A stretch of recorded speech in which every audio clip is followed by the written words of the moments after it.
गांव की गलियों में सुबह की पहली किरणें फैल रही थी। चौपाल के पास पीपल के पेड़ के नीचे ससुर जी रामप्रसाद अपने पुराने रेडियो पर समाचार सुन रहे थे। उनका चेहरा कठोर था, जैसे सालों की जिम्मेदारियों ने उस पर स्थायी छाप छोड़ दी हो।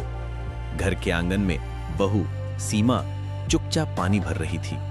दोनों के बीच की दूरी सिर्फ आंगन भर की नहीं थी, वो भावनाओं की भी थी। रामप्रसाद का बेटा मोहन शहर में नौकरी करता था। घर पर जिम्मेदारी निभाने के नाम पर सिर्फ ससुर और बहू रह गए थे। दोनों की जिंदगी एक दूसरे के आसपास घूमती, पर नजदीक कभी नहीं आती। कभी कोई हंसी का पल नहीं, कभी कोई खुली बातचीत नहीं, बस औपचारिक शब्द और चुप्पी। दूरी की दीवारें। सीमा को इस घर में आए 3 साल हो चुके थे, लेकिन ससुर जी से उसका रिश्ता औपचारिक ही रहा। चाय रख दी है जी, सीमा धीरे से कहती, और रामप्रसाद बस कहकर अखबार में आंखें गड़ाए रहते।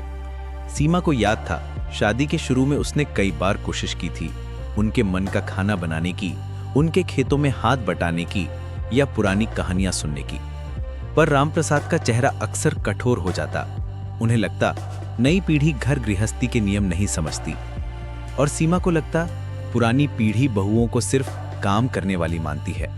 गांव में लोग बातें बनाते, रामप्रसाद की बहू बड़ी सीधी है, पर देखो ससुर बहू में घुलती नहीं। ये बातें दोनों को सुनाई देती, पर किसी ने भी दीवार गिराने की कोशिश नहीं की।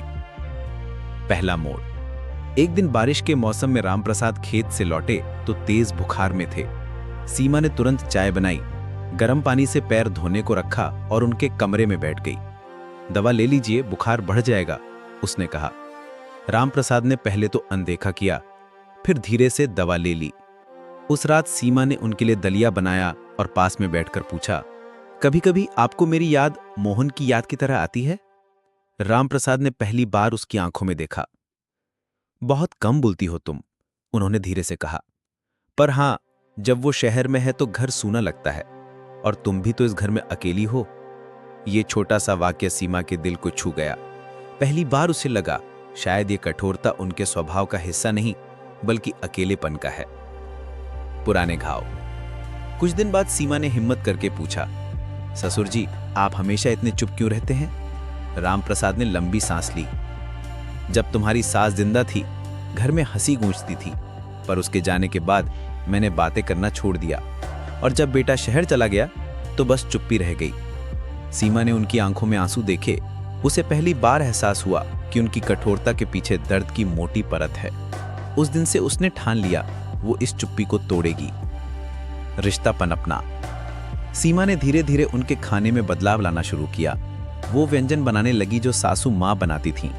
रामप्रसाद जब खाते तो अक्सर चुपचाप प्लेट देखते रहते, जैसे यादों में खो गए हों। एक दिन उन्होंने कहा, तुम्हारे हाथ का अचार बिल्कुल उसकी तरह है। अब आंगन में शाम को चाय दोनों साथ पीते, खेत की बातें होती, गांव के किस्से सुनाए जाते। रामप्रसाद ने पहली बार सीमा से कहा, तुम चाहो तो खेत के काम में मेरी मदद कर सकती हो। सीमा के चेहरे पर हल्की मुस्कान आई। वो जानती थी ये उनके दिल का दरवाजा खुलने का पहला संकेत है। कसौटी।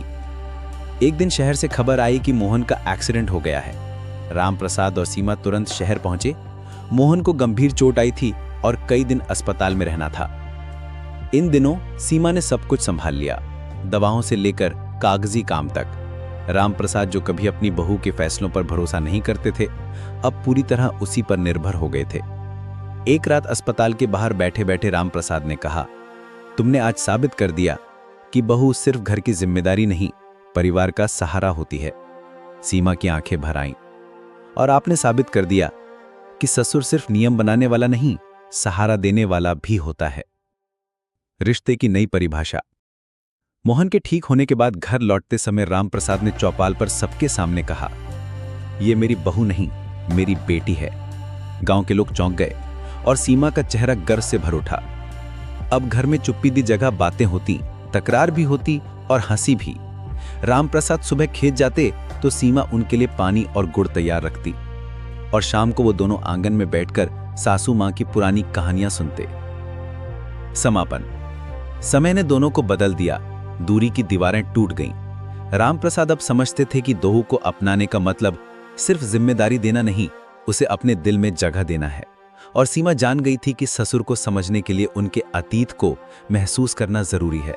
अब जब भी गांव में कोई कहता राम प्रसाद और उनकी बहू का रिश्ता मिसाल है, दोनों बस मुस्कुरा देते, क्योंकि उन्हें पता था ये रिश्ता खून से नहीं, अपनापन से बना है।